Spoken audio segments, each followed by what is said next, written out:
Hello, अपने channel engineer बाबू की पाठशाला में आपका स्वागत करते हैं हम। और आज हम पहली बात तो आप इसे स्किप ना करें। अगर आपको नंबर पाने हैं अच्छे तो इस पूरे वीडियो को देखिए और मैं गारंटी दे सकता हूँ कि आप अच्छे नंबर पाओगे अपने एग्ज़ाम में।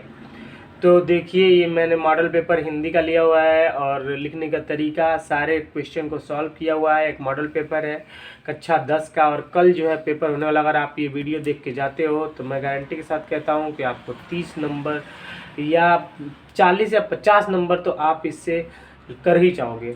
अगर आप मेरा पैटर्न फॉलो करते हो तो आप अच्छे खासे नंबर गेन कर सकते हो। तो देखिए, बहुविकल्पी प्रश्न आएंगे। आप लोगों को पता है कि जो हमारा पैटर्न है वो चेंज हो चुका है। 20 नंबर में आपका बहुविकल्पी आएगा और बाकी 50 नंबर में आपके प्रश्न आएंगे। उसमें पद्यांश, गद्यांश और संस्कृत के कुछ प्रश्न होंगे।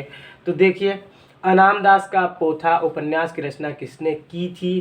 तो 4 ऑप्शन है उसमें से। हजारी प्रसाद द्विवेदी। तो अनाम दास का पौधा का जो उपन्यास था उसकी रचना किसने की थी? हजारी प्रसाद द्विवेदी ने की थी। आचार्य रामचंद्र की रचना कौन सी नहीं है? चिंतामणि है, त्रिवेणी है, रश्मिमांसा है, लेकिन तितली नहीं है, क्योंकि तितली जो है वो जयशंकर प्रसाद ने लिखी हुई है। रीतिकाल में वीर रस की रचना जो है वो किसने की? तो वो है भूषण जी हैं। और चौपाई के प्रत्येक चरण में मात्राएं होती हैं 16। रघुपति राघव राजा राम, जिसमें एक वर्ण की आवृत्ति कई बार हुई है, तो वो अनुप्रास अलंकार हो जाएगा। अपमानित में उपसर्ग क्या है? उपसर्ग का मतलब आगे की जो चीज़ें जुड़ी होती हैं वो होती हैं। अप हो गया। ई प्रत्यय से बना सही शब्द क्या है? तो देखिए, जिसके लास्ट में ई आएगा तो भारतीय। तो भारतीय जो है वो इसमें विकल्प जो होगा वो सही होगा। लंबोदर में समास कौन सा है? तो लंबा है उदर जिसका। तो ये गणेश जी की बात हो रही है, तो ये बहुव्रीहि होगा। अगला है जेठ शब्द का तत्सम क्या है? तो ज्येष्ठ होता है जेठ शब्द का। और घोड़ा का पर्यायवाची नहीं है। अश्व है, तुरंग तो है, वृषभ नहीं है। और वृषभ किसका पर्यायवाची है? वो हमारा बैल का पर्यायवाची है, वृषभ। चलिए अब आगे बढ़ते हैं। कलम का सिपाही कृति के लेखक का नाम है, तो ये है अमृत राय जी। छायावादी युग के रचनाकार नहीं है, तो ये कौन है? प्रेमचंद्र हैं। ब्रज के बिहरी लोग दुखारे पंक्ति में रस कौन सा है? करुण रस है। मुनिपद कमल बंदी दो भ्राता में अलंकार है, कौन है? रूपक है। श्वास का तद्भव रूप है सांस। श्वास का तद्भव रूप क्या है? सांस है। इव्युक्तवा का संधि विच्छेद क्या है? ई और उ मिलके यू बनता है। ई धन उ जो होता है वो यू बनता है। तो यहाँ पे ई और उ, देखिए यहाँ पे ईति धन उक्तवा हो जाएगा इसका सही जवाब। तार सप्तक किस सन में प्रकाशित हुआ था? तो 1943 ईस्वी में प्रकाशित हुआ था। फले शब्द की विभक्ति और वचन क्या है? ये सप्तमी और एक वचन है। फले शब्द की जो विभक्ति और वचन है वो सप्तमी है और एक वचन है। रीतिकाल का समय कब माना जाता है? तो 1668 से लेकर 1900 ईस्वी तक। अपठन किस लकार पुरुष और वचन का रूप है? तो यहाँ पे हो जाएगा आपका लट लकार प्रथम पुरुष और बहुवचन। तो चलिए, हमने बहुविकल्पी जो है वो पूरा कर लिया है। आप चाहे तो इसका एक बार स्क्रीनशॉट ले सकते हैं। चलिए आगे बढ़ते हैं। फिर अब अगला आ जाते हैं हम 50 नंबर वाले खंड ख में। ये तो खंड क था, अब खंड ख में आ जाते हैं। आ जाएगा निम्नलिखित गद्यांश का नीचे दिए गए प्रश्नों के उत्तर दीजिए, जिसमें से 6 नंबर के ये सारे आपके आएंगे। 3 क्वेश्चन पूछा जाएगा, उनका आंसर देना होगा। हमें एक पैराग्राफ दिया रहेगा और पैराग्राफ में अंडरलाइन किया रहेगा, जैसा कि मैंने किया हुआ है स्केच कलर से, जिससे आपको दिख सके। तो अब यहाँ पे पहला जो होगा उपयुक्त गद्यांश का संदर्भ लिखने के लिए। तो संदर्भ का मतलब ये हो गया कि पहले तो हमें ये पता होना चाहिए कि ये किस चैप्टर से लिया गया है, उसको हम लिखेंगे। तो संदर्भ 2 नंबर का होता है, तो लिखेंगे प्रस्तुत गद्यावतरण आचार्य रामचंद्र शुक्ल द्वारा लिखित एवं हमारी पाठ्य पुस्तक हिंदी के गद्य खंड में संकलित मित्रता के नाम से, मित्रता नामक निबंध से अवतरित है। तो इसमें हमें संदर्भ हमने लिख दिया, 2 नंबर हम पा जाएंगे। राइटिंग देखिए, राइटिंग पे ज़्यादा फोकस करिएगा क्योंकि राइटिंग बहुत ज़्यादा इंपॉर्टेंट होता है। रेखांकित अंश की व्याख्या करना है, तो अंश की व्याख्या करने के लिए हम इस पूरी चीज़ को अपने तरीके से लिखते हैं, अपने शब्दों में व्याख्या करते हैं, तो हमें 2 नंबर आराम से मिल जाएंगे। तो देखिए मैंने कैसे किया है। सच्ची मित्रता में उत्तम से उत्तम व्यक्ति किसी निपुणता और परख होती है, अच्छी से अच्छी माता का साथ धैर्य और कोमलता होती है। ऐसी मित्रता करने का प्रयत्न प्रत्येक पुरुष को करना चाहिए। तो मैंने कैसे लिखा है? आचार्य रामचंद्र शुक्ल जी कहते हैं हैं कि जिस प्रकार वैद्य नाड़ी देखकर तत्काल रोग का पता लगा लेता है, ठीक उसी प्रकार सच्चा मित्र हमारे दोषों और गुणों को परख लेता है। जिस प्रकार अच्छी माता सारे कष्टों को सहकर भी हमारे साथ मधुर व्यवहार करती है, ठीक उसी प्रकार सच्चा मित्र हमें धैर्यपूर्वक कुमार्ग से हटाकर स्नेह के साथ सच्चे मार्ग पर ले आता है। ऐसे ही मित्र हमें सदैव बनाने का प्रयास करना चाहिए। तो ये हमारा हो गया 2 और 2 4 नंबर। अब लास्ट वाला क्वेश्चन देखते हैं। लास्ट वाला क्वेश्चन है, एक सच्चा मित्र किसे कहते हैं? तो वो तो हम जानते ही हैं कि एक सच्चा मित्र किसे कहते हैं। तो एक सच्चा मित्र वही होता है जो एक उत्तम वैद्य की भांति हमारी नाड़ी से हमारा रोग के बारे में हमें बताता है तथा उससे छुटकारा दिलाता है। ठीक वैसा ही गुण हमारे मित्र में भी होना चाहिए। जैसा वैद्य में होता है वो तुरंत नाड़ी देख के बता दे कि आपके अंदर क्या रोग है, वैसे ही हमारा मित्र भी ऐसा ही होना चाहिए कि जो हमें देख के बता दे कि हमारे अंदर क्या अवगुण है और क्या गुण है। सुख दुख व ऊंच नीच सम विषम सारी परिस्थितियों में साथ निभाने वाला मित्र ही सच्चा मित्र होता है।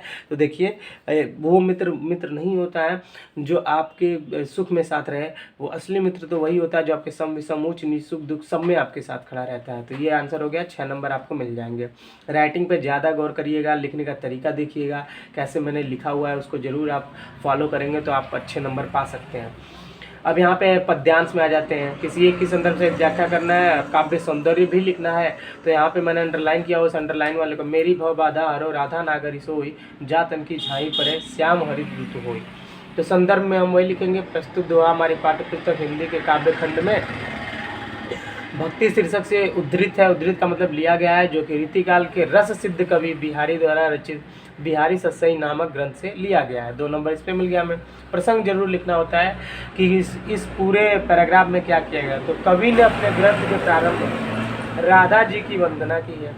व्याख्या क्या है? रेखांकित अंश में बिहारी जी कहते हैं कि चतुर राधा जी मेरी सांसारिक कष्टों को दूर करें, जिनके गोरे शरीर की प्रतिबिंब मात्र पड़ने से श्याम रंग के श्री कृष्ण जी भी प्रसन्न मुख हो जाते हैं। ठीक उसी प्रकार उनके ज्ञान में शरीर की झलक मात्र से मन के पाप नष्ट हो जाएंगे। मतलब मेरी भव बाधा और मतलब मेरी सांसारिक बाधा को हरिए, राधा नागरी सोई, मतलब कि मेरी भव बाधा को हरिए चतुर राधा जी, जा तन की झाई पड़े, जिनके सुंदर तन की परछाई पड़ने से श्याम हरित उदित होई। मतलब कि श्री कृष्ण जी भी क्या हो जाते हैं? प्रसन्नचित्त हो जाते हैं। ठीक उसी प्रकार जैसे आपके ज्ञान में शरीर के झलक मात्र से मन की जो पाप है वो नष्ट हो जाएंगे। इनमें काव्य सौंदर्य लिखना बहुत ज़्यादा जरूरी रहता है। कवि ने दोहे में राधा की वंदना की है, पहला चीज़ काव्य सौंदर्य में हो जाएगा। और अलंकार जो है अनुप्रास और श्लेष का इसमें यूज हुआ है। तीसरा जो है ब्रज भाषा का यूज हुआ है। और शैली जो है वो मुक्तक है। और रस जो है वो श्रृंगार और भक्ति है। छंद जो है वो दोहा है। और गुण जो है प्रसाद और माधुर्य है। और इस पर आपको 6 में 6 नंबर देने से कोई नहीं रोक सकता अगर आप ऐसे लिखते हो तो चलिए फिर आगे बढ़ते हैं। इसी क्रम में निम्न लेखकों में से किसी एक का जीवन परिचय लिखना है। तो देखिए, आचार्य रामचंद्र शुक्ल, जयशंकर प्रसाद, डॉक्टर राजेंद्र प्रसाद, मैंने जयशंकर प्रसाद का लिया हुआ है। ऐसे लिखिए, सन 1889 से 1937 तक वो जीवित थे। जीवन परिचय में लिखेंगे जयशंकर प्रसाद का जन्म जो है 1889 से वाराणसी के प्रसिद्ध सुगनी साहू परिवार में होता है। इनके पिता का नाम देव प्रसाद था। इनके पिता के यहाँ बहुत से कवि और विद्वान थे, जिससे साहित्यिक चर्चा का प्रभाव इन पर पर्याप्त मात्रा में पड़ा। और 9 वर्ष की उम्र से ही इन्होंने कविता लिखना शुरू कर दिया। बचपन में ही इनके माता पिता का देहांत हो गया। और दुर्भाग्य से 17 की उम्र में इनके बड़े भाई का भी देहांत हो गया, जिससे इनकी स्कूली शिक्षा तो हो नहीं पाई, लेकिन स्वयं घर पर ही उन्होंने हिंदी, संस्कृत, फारसी और अंग्रेजी सीखी। और असमय ही माता पिता और बड़े भाई की मृत्यु होने के कारण इन पर सारा बोझ आ गया तथा परिवार ऋण के बीच दब गया। और इसी बीच उनकी पत्नी की मृत्यु हो गई। अत्यधिक चिंता होने के कारण, क्षय रोग से पीड़ित हो जाने के कारण ये केवल 48 वर्ष की उम्र में 15 नवंबर 1947 को परलोक सुधार गए। जयशंकर प्रसाद की कृतियाँ क्या थीं? तो प्रसाद जी बहुमुखी प्रतिभा के धनी थे। वे एक महान कवि, सफल नाटककार और श्रेष्ठ उपन्यासकार, कहानीकार, निबंधकार भी थे। इनकी कृतियां निम्न है। नाटक में क्या है? इन्होंने राज्यश्री, स्कंदगुप्त, अजातशत्रु, चंद्रगुप्त, ध्रुवसाम्नी लिखी। उपन्यास में कंकाल, तितली, इरावती। कहानी संग्रह में उन्होंने आकाशदीप, इंद्रजाल, छाया और प्रतिध्वनि लिखा। और निबंध संग्रह में काव्यकला और निबंध लिखा। ये आपका 4 नंबर का आएगा। आप 4 नंबर में अगर आप उनके जीवन परिचय और उनके कृतियाँ को लिख देते हो अच्छे से तो आपको कोई नहीं, तो आप इसको स्क्रीनशॉट कर सकते हैं और इसी को आप चाहें तो स्क्रीनशॉट करके एक बार प्रैक्टिस कर सकते हैं। नेक्स्ट आ जाते हैं हम पद्य के बारे में। देखिए, तो मतलब कि पद्य के कवि के बारे में, जैसे गोस्वामी तुलसीदास, रामनाथ त्रिपाठी, सुभद्रा कुमारी चौहान, तो हमने सूरदास जी का लिया है जो बहुत बार आता है। सन 1478 ईस्वी से लेकर 1583 ईस्वी तक इनका जीवन परिचय है, यहाँ तक जन्म और यहाँ पे मृत्यु। जीवन परिचय क्या है, सूरदास का जन्म जो हुआ था 1478 ईस्वी में सीही नामक ग्राम में हुआ था, लेकिन कुछ विद्वानों के अनुसार इनका जन्म मथुरा, आगरा मार्ग पर स्थित रुनकता गांव में हुआ था। इनका जन्म निर्धन सारस्वत ब्राह्मण पंडित रामदास के हुआ था, जिनके पिता गायक थे। इनकी माता का नाम जमुना दास था। बचपन से इनकी रुचि कृष्ण भक्ति में थी। कृष्ण के भक्त होने के कारण इन्हें मदन मोहन के नाम से भी जाना जाता था। इनकी भक्ति का पद सुनकर महाप्रभु वल्लभाचार्य जो इनके गुरु थे, इन्हें अपना शिष्य बना लिया। इस महान कवि की मृत्यु 1583 ईस्वी में परसौनी नामक ग्राम में हुई थी। इनकी कृतियाँ क्या है, भक्त शिरोमणि सिरोजा ने लगभग 1.25 लाख पदों की रचना की थी, जिनमें से केवल 8 से 10 हज़ार ही प्राप्त हुए, किंतु इनके 3 ग्रंथ ही उपलब्ध है जो निम्नवत है। सूरसागर, यह सूरदास जी की एकमात्र प्रमाणिक कृति है जो श्रीमद् भागवत ग्रंथ से प्रभावित है। इसमें कृष्ण की बाल लीलाओं, गोपी प्रेम, गोपी विरह का बड़ा मनोवैज्ञानिक और सरस वर्णन है। दूसरा है इनका सुरसरावली और तीसरा है साहित्य लहरी। तो ऐसे आप एक बार स्क्रीनशॉट ले लीजिए, इसको भी आप लिख सकते हैं। चलिए अब बढ़ते हैं हम आगे की तरफ।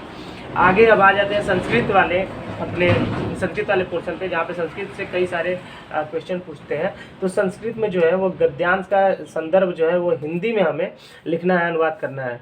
तो यहाँ पे भारतीय संस्कृति तू सर्वेशाम, सबसे पहले संदर्भ में क्या लिखेंगे, प्रस्तुत गद्यांश हमारी पाठ्य पुस्तक हिंदी के संस्कृत खंड के भारतीय संस्कृता पाठ से उद्धृत है। संदर्भ लिखना ही लिखना है।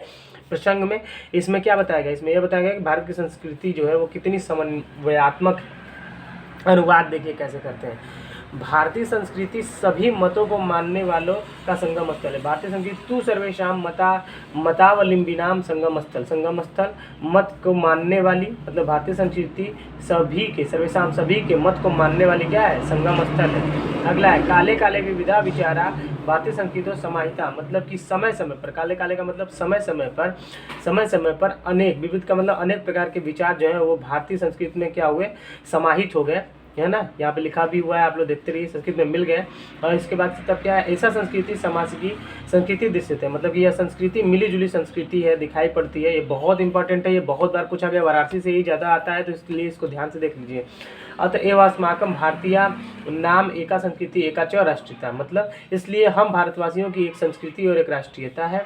सर्वेपि वयम एकस्याः संस्कृतेः समुपासकाः एकस्य राष्ट्रस्य च राष्ट्रीयाः, मतलब हम सभी एक संस्कृति की उपासना करने वाले और एक राष्ट्र के नागरिक हैं। चलिए, तो ये हो गया हमारा, ये भी 4 नंबर हम पा जाएंगे आसानी से। उसके बाद जो होता है श्लोक का भी आता है, हमें संदर्भ सहित क्या करना, हिंदी में अनुवाद करना।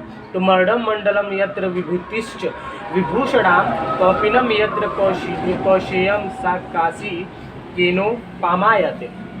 संदर्भ प्रस्तुत श्लोक हमारे पाठ्य पुस्तक हिंदी के संस्कृत खंड के वाराणसी से उद्धृत है। प्रसंग में इस श्लोक में वाराणसी की पुण्य ख्याति का वर्णन किया गया है। अनुवाद में यहाँ पर मरना कल्याणकारी समझा। मर्डम मंडलम यत्र का मतलब यहाँ मरना, मंडलम का मतलब क्या होता है, मतलब कि कल्याणकारी समझाता है। विभूतिश्च विभूषणाम, मतलब कि यहाँ के जो लोग होते हैं वो क्या करते हैं, मतलब यहाँ के जो लोग होते हैं वो विभूति को ही, अपना भस्म को ही अपना क्या समझते हैं, आभूषण समझते हैं। विभूषणाम आभूषण समझते हैं। कौपिनम यत्र कौशेयम शा काशी केनो पामायाते, मतलब कि कौपिनम यत्र कौशेयम, मतलब कि जो लंगोटी है वो यहाँ का रेशमी वस्त्र है। और इस काशी को किसके द्वारा मापा जा सकता है, मतलब किसी के द्वारा मापा नहीं जा सकता, काशी के परिशुद्धता को और काशी के उसके आप कह सकते हैं कि उसके प्रसिद्धि को। चलिए, अपने पाठ्य पुस्तक से कंठस्थ किया हुआ कोई एक श्लोक लिखो जो इस प्रश्न पत्र में ना आया हो। तो 2 मैंने लिखे हुए हैं, दोनों में से कोई भी आप एक लिख सकते हो। बंधनम मरणम वापी जयो वापी पराजय उभयत्र समो वीर भावो ही वीरता। अथवा ये लिख सकते हैं, सर्वे भवन्तु सुखिनः सर्वे सन्तु निरामया सर्वे भद्राणि पश्यन्तु माँ कश्चित् दुर्भाग् भवेत्। चलिए आगे बढ़ते हैं। प्रश्न नंबर 8 में हमारे पास बहुत सारे प्रश्न आते हैं, लेकिन मैंने 5 लिए हुए हैं, कि 4 लिए हैं, कि कोई भी आपका आ जाए तो आप करो। ये बड़ा ही कॉमन सा क्वेश्चन है। वीरः केन पूज्यते, तो वीरः वीरेण पूज्यते। चंद्रशेखरः स्वपितुः नाम किम अकथयत्, तो चंद्रशेखरः स्वपितुः नाम स्वतंत्र इति अकथयत्। भारतीय संस्कृतेः मूलम किम अस्ति, तो विश्वस्य स्रष्टा ईश्वर एव एक एव इति भारतीय संस्कृते मूलम अस्ति। वाराणसी कस्याः भाषा केंद्रम अस्ति, तो वाराणसी भारतीय संस्कृते संस्कृत भाषायाः केंद्रम अस्ति। यहाँ पे आप वाराणसी संस्कृत भाषाया केंद्रम अस्ति भी लिख सकते हैं। अगर आप इसको नहीं भी लिखेंगे तो कोई बात नहीं है। यहाँ पे कस्य भाषा मतलब कौन सी भाषा का केंद्र है, तो संस्कृत भाषा का केंद्र है। चलिए आगे आते हैं। अब अगला है निबंध आता है जो 6 नंबर का आता है, तो ये तो सबसे ज़्यादा इंपॉर्टेंट हो जाता है हमारे लिए। तो इसमें मैंने 4 लिया, उसमें से मैंने एक बड़ा ही इम्पॉर्टेंट टॉपिक लिया हुआ है, जिसमें कोरोना एक वैश्विक चुनौती को मैंने लिखा हुआ है। आप पहले इसको आप ले सकते हैं, मैं इसको पढ़ के अभी बता देता हूँ आपको कैसे लिखना होता है। देखिए, सबसे पहले प्रस्तावना लिखना होता है, और उसके बाद से जहाँ मैंने हेडिंग डाल दी कोरोना एक वैश्विक चुनौती। तो अब देखिए, दिसंबर 2019 में चीन के वुहान शहर में कोरोना नामक एक नई बीमारी ने कहर बरपाना शुरू किया। कुछ बाहर से बहुत सारे आवाज़ आ रहे होंगे, तो उसको थोड़ा सा आप मैनेज कर लीजिएगा। एक नई बीमारी ने कहर बरपाना शुरू किया, फिर यह बीमारी विकराल रूप धारण करने लगी तथा पूरे विश्व में फैल गई। प्रतिदिन हजारों की संख्या में लोग मारे गए। अधिकांश देशों में इससे बचने के लिए लॉकडाउन घोषित कर दिया गया और लगभग सारी दुनिया घरों में कैद हो गई। प्रस्तावना में वो लिखते हैं जो उसका इंट्रोडक्शन होता है, कह सकते हैं कि इंट्रोडक्शन हम लिख सकते हैं। तो इंट्रोडक्शन आप लोग जानते ही हैं, इतने साल हम लोग लॉकडाउन में रहे, तो आप उसके हिसाब से भी आप लिख लोगे। अब ये एक संक्रामक रोग था, उसके बारे में लिख लेंगे। तो विश्व स्वास्थ्य संगठन ने इसे महामारी घोषित कर दिया। इसके महामारी घोषित होने का कारण इसकी संक्रामकता थी। यह बीमारी किसी भी व्यक्ति को संपर्क में आने से फैल जाता था, जिससे लोगों को घरों में बंद रहने के लिए मजबूर होना पड़ा। इसकी संक्रामकता दर अत्यधिक थी, जिसके कारण इसने तेजी से करोड़ों लोगों को संक्रमित किया, वह जाने भी ली। तो ये पूरा आप लिख लोगे, अपने खुद से भी बना के लिख सकते हो। देखिए, आप सबसे ज़्यादा ये होता है कि अपने खुद के वाक्यों का प्रयोग करेंगे, खुद के शब्दों का प्रयोग करेंगे, तो आप अच्छे नंबर गेन कर सकते हैं। और आप इसको स्क्रीनशॉट लेके अपने घर पे प्रैक्टिस कर लीजिएगा, क्योंकि मैंने बहुत ही मेहनत से इसे लिखा हुआ है। और जितने भी आपके आसपास के लोग होंगे उनको आप ज़रूर इसको शेयर करिए, आपके दोस्तों को शेयर करिए कि वो भी अच्छे खासे नंबर पा सकें। आप पेपर देने से पहले, कल का पेपर देने से पहले अगर अगर इसको देख के जाते हो, तो मैं गारंटी देता हूँ कि आप 90+ लाओगे, क्योंकि आपको मैं पैटर्न बता दे रहा हूँ, लिखने का तरीका बता दे रहा हूँ। अगर आप ये फॉलो करके आओगे तो आपको पूरे नंबर मिलने ही मिलने हैं। अगला है लक्षण बचाव। यह वायरस मनुष्य के स्वतंत्र पर आक्रमण करता है। यह सबसे पहले आंख, नाक या मुंह के माध्यम से गले में प्रवेश करता है, जिससे खांसी, जुकाम जैसे लक्षण दिखाई देते हैं। जैसे जैसे संक्रमण बढ़ता है, उसके फेफड़े की क्षमता कम हो जाती है और व्यक्ति को सांस लेने में परेशानी होने लगती है। तो लक्षण लिख लिया मैंने। अब बचाव क्या है? बचाव सब लोग जानते हैं, आपस में कम से कम 2 गज की दूरी बनाए रखना है। ठीक है, ये तो आप लोग जानते ही हैं, कितनी बार आप लोग सुने होंगे। हाथों में दस्तानों का प्रयोग करें और समय समय पर अपने हाथों को सैनिटाइज और साबुन से धोते रहें। घर से बाहर निकलते समय मुंह पर मास्क लगाएं। शरीर की प्रतिरोधक शक्ति को बढ़ाने के लिए फल, टॉनिक भोजन का प्रयोग करें। कोई भी लक्षण दिखने पर स्वयं को क्वारंटाइन में रखें तथा स्वास्थ्य विभाग को सूचित करें। किसी भी वस्तु को अनावश्यक रूप से छूने से बचें, क्योंकि वह कोरोना से संक्रमित हो सकती है। वैश्विक चुनौती क्या थी? कोरोना महामारी का आज विश्व के सामने अनेक चुनौतियां थी, जो निम्नवत हैं। वैक्सीन और इलाज खोजना, वैश्विक अर्थव्यवस्था को बनाए रखने की चुनौती थी। व्यापार, कारखानों और यातायात को पुनः शुरू करने की चुनौती थी। बेरोजगारों तथा गरीबों के खान पान की व्यवस्था करने की चुनौती थी। और सामाजिक और सांस्कृतिक ताने बाने को बनाए रखने की चुनौती थी। लोगों को सार्वजनिक स्थानों पर जाने से रोकना भी एक बहुत बड़ी चुनौती थी। उपसंहार में क्या हो जाएगा हमारा? महामारी या वैश्विक संकट आने पर संपूर्ण देशों को एक दूसरे की सहायता करनी चाहिए। सिंपल सी बात है कि महामारी आएगी तो पूरे विश्व में फैलेगी, तो सबको एक दूसरे की सहायता करनी चाहिए, एक दूसरे की हिम्मत बनने की कोशिश करनी चाहिए। और प्रत्येक नागरिक का जीवन बहुमूल्य है और उनको हर एक प्रकार से सुरक्षित रखना प्रत्येक देश का कर्तव्य है। प्रत्येक नागरिकों को संकट के समय धैर्य और समझदारी का परिचय देना चाहिए।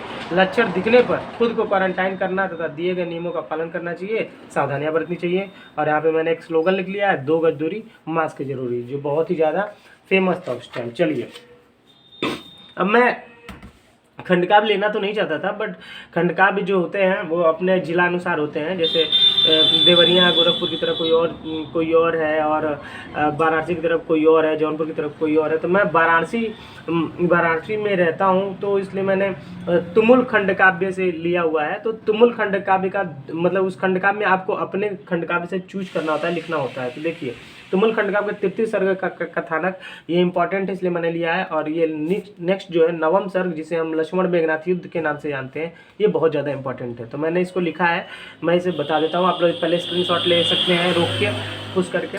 तुमुल खंडकाव्य 33 सर्ग में मेघनाथ में रामायण के सबसे बड़े और पराक्रमी पुत्र मेघनाथ का वर्णन है। इसका कथानक इस प्रकार है। मेघनाथ राक्षसों के राजा रावण का पुत्र था। उसका तेज सूर्य के समान था, साथ ही वह बहुत पराक्रमी और रणधीर था।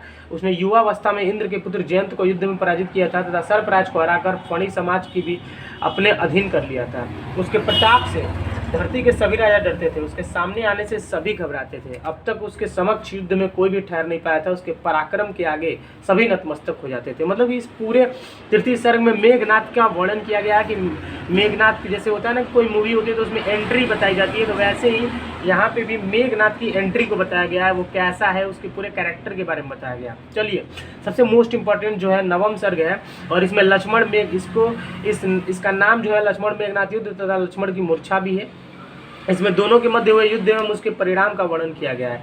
तो लक्ष्मण द्वारा अपनी प्रशंसा सुनकर मेघनाथ गर्वित होता है, क्योंकि लक्ष्मण जी उसकी प्रशंसा करते हैं, तुम बहुत तेज हो, तुम मतलब कि तुम बहुत पराक्रमी हो, ऐसा कहते हैं लक्ष्मण जी। तो मेघनाथ जो होता है वो बहुत ही ज़्यादा गौरवान्वित अपने आप को महसूस होता है, परंतु कुछ देर बाद सोचकर विनयपूर्वक कहता है कि आपके वचन तो सत्य हैं, आप भी रूपवान है होने के साथ साथ बुद्धिमान, अत्यंत वीर, पराक्रमी, नीतिज्ञ, वेद ज्ञानी और मर्मज्ञ तथा सर्वज्ञ हैं, किंतु आपको मुझसे युद्ध करना ही होगा, क्योंकि मैं यहाँ अपने पिता के सम्मुख प्रतिज्ञा करके आया हूँ कि मैं अपने शत्रुओं को युद्ध भूमि में सदा सदा के लिए सुला दूंगा, अतः आप भी युद्ध के लिए तैयार हो जाइए।